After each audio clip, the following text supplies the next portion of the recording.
The Alice killings remain, to this day, one of the strangest and unsolvable serial killings in Japan. From 1999 to 2005, a series of 5 killings took place, each with its own unique characteristics. However, they all shared one eerie commonality: the presence of a calling card, left by the killer at every crime scene. This calling card was a playing card bearing the name, Alice, written in the victim's blood. Very few leads were uncovered, and the case eventually went cold. But let's delve into the details of each horrifying killing to gain a deeper understanding of the tragedy that unfolded. The first victim was Sasaki Megumi, a 29-year-old owner of a restaurant. Those who knew her described her as a headstrong woman with a short temper and a sharp tongue when dealing with her employees. She was known by her customers for her fine cooking and her dedication to her job. Outside of her job, Megumi was very social, and often went to parties. It was after one such party that she went missing. She decided to walk home from her friend's house, seeing as she was only a block from home, and she was a bit too drunk to drive. Several people offered to drive her home, but she shrugged it off. She was seen leaving the party at 1 in the morning, and this is the last time she was seen alive. The next morning, a couple walking in the woods about a mile from Megumi's house saw a large amount of blood on an overgrown, unused path. Curious, they followed it, where they found Megumi's body. She had been torn apart, her parts impaled on various tree branches. The couple called the police. It was the police that found the playing card, crammed into Megumi's mouth. It was a jack of spades, which had the word, Alice, written on it. There were no fingerprints or any DNA to be found. There was vomit on the scene, but the female of the couple admitted that it was hers. The second victim, Yamane Akio, was a relatively unknown singer in a local band that never played anything more than at various bars and community functions. His friends described him as a kind-hearted man who would never raise his voice off stage. After his death, his band fell apart, not having the heart to find a new singer.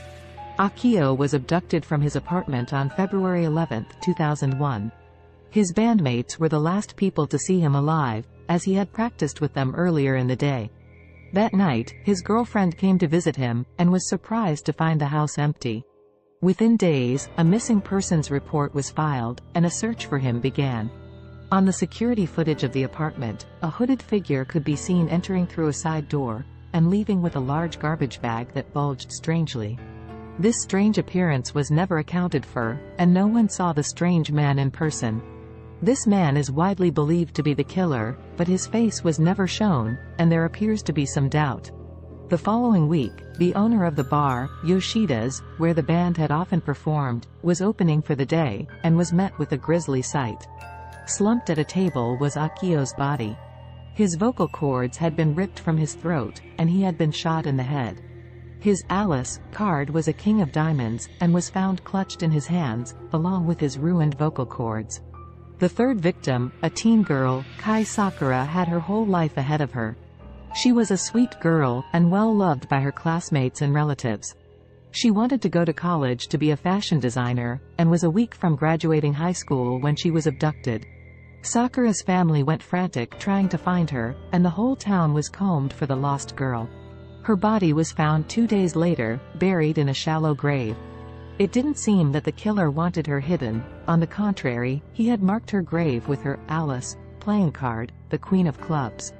It had been taped to a stick and stuck on top of the grave. Sakura's body had been horribly mutilated. Her eyes had been carved from her body, her skin was flayed, and her mouth had been carved open. A crown had been sewn to her head, likely while she was still alive. No sexual crimes had been committed, either pre- or post-mortem. Along with Sakura's body was a note, written in straggly handwriting. It contained many disjointed phrases, some of which were unreadable. Death is a distorted dream. She will forever rule. And, ha! Ha! Those which die are the lucky ones. Were various phrases that had been written, among others. A match to the handwriting was never found. The final victims, Oshiro Hayato and Hina, were siblings who shared an unbreakable bond. These two were the last of the killings, and the least gruesome. Hayato and Hina were siblings, and very close. Hina was the elder sister, and was very stubborn. Her younger brother, Hayato, was very smart, and had skipped a grade, causing him to be in the same class as his beloved sister. The two rarely fought, as most siblings tended to do. The two were found dead in their beds on April 4, 2005. The cause of death was a lethal injection. The children's bedroom window was open, and it was deduced that the killer snuck in quietly enough to kill the two without waking them, then snuck back out. Each child held half of an Ace of Hearts playing card that, when put together, spelled out the word, Alice. One very smudged footprint was found on their carpet, but closer inspection was made impossible by the severe damage done to the print. This was the only piece of evidence, other than the playing card, left at the scene. The aftermath of these brutal killings left a community shattered. A year later, the mother of Hayato and Hina tragically took her own life out of sheer grief. Their father, who miraculously survived, now battles severe depression, undergoing intensive therapy and relying on medication to cope with the loss of his entire family. Shortly after the deaths of the Oshiro siblings, a man named Suzuki Yuto was arrested in connection with the murders. He was a troubled individual who claimed to have no recollection of his whereabouts during the killings. The most incriminating evidence against him was the fact that he was seen wearing a coat that had belonged to one of the victims, Yamane Akio. Furthermore, blood found on the sleeve of the coat matched Yuto's DNA. However, Yuto's defense took an unexpected turn when he insisted that a demon black man with no face had given him the coat. Astonishingly, Yuto was eventually released after a homeless shelter 5 miles away from the Kai household produced records indicating his presence there on the night of Sakura's abduction. It was deemed impossible for him to have traveled to and from the crime scene unnoticed, leading to doubts about his involvement. And that's where the case stands today. The Alice killings, a chilling and unsolvable series of murders that have haunted Japan for years. The true identity of the killer remains unknown, leaving behind a trail of unanswered questions and shattered lives.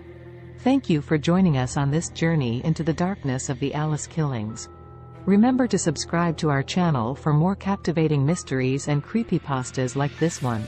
And as always, stay curious.